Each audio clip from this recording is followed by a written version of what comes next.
El paso 3 es la apertura de un archivo.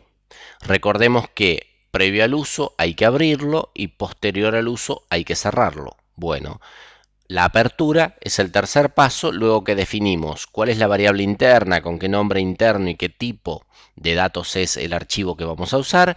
Luego que asignamos el nombre externo al interno, que es el paso 2, el paso 3 es abrirlo. Un mecanismo para abrirlo es este, que implica utilizar la sentencia reset. Reset, nombre interno, de ahora en más, recordemos que después de haber hecho la assign, siempre se usa el nombre interno, nunca más el nombre externo. Bien, entonces reset, nombre del archivo, y lo que hace es, este reset, lo que hace es abrir el archivo y posicionarse en el primer registro, es decir, históricamente el primero que se grabó, el que quedó en primera posición. ¿Sí? Esa es la acción que realiza el procedimiento reset. Hay que tener en cuenta algo muy importante. El reset requiere que el archivo exista. El archivo físico externo debe existir. Esto significa que si el archivo no existe, el reset da error.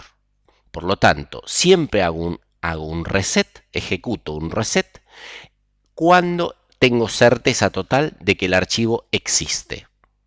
El archivo está con ese nombre en el directorio que yo pretendo. Si no está, va a dar error de ejecución el reset. Bien, esa es una cuestión. Ahora, si yo siempre sé que el archivo existe, tengo que tener una forma para poder crearlo. ¿Cuál es la forma para poder crearlo? Es utilizar la sentencia rewrite. Yo utilizo rewrite, también nombre de archivo, y dado un archivo que puede existir, lo que hace es crearlo. Si el archivo no existe, lo crea. ¿Qué pasa si existe el archivo? Si existe el archivo, lo grave que pasa es que elimina todos sus datos. Como vimos acá, recién, el archivo existía. Ejecutamos el rewrite y como consecuencia los 3 registros que tenía desaparecieron y creó uno con el mismo nombre vacío. Por lo tanto, es fundamental, también en este caso, no ejecutar el rewrite si el archivo existe y sus datos me interesan. Conclusión, las formas de apertura son dos. Una, si deseo crear el archivo, ejecuto rewrite. Ejecuto rewrite. Si el archivo no existe y lo deseo crear, o si el archivo existe, tiene datos y estos datos no me interesan y quiero eliminarlos. Si el archivo existe, tiene datos y deseo eliminar todos sus datos para empezar de un archivo de cero, ejecuto la sentencia rewrite.